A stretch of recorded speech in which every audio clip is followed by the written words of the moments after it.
يا رب العالمين. الله الله صل على طه الأمين. الله الله في كل وقت وحين.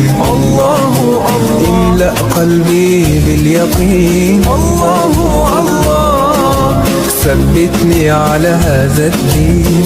الله الله اغفر لي والمسلمين. الله الله حسبي ربي جل الله. الله الله ما في قلبي غير الله. الله الله أنت الحادي أنت الحق. الله الله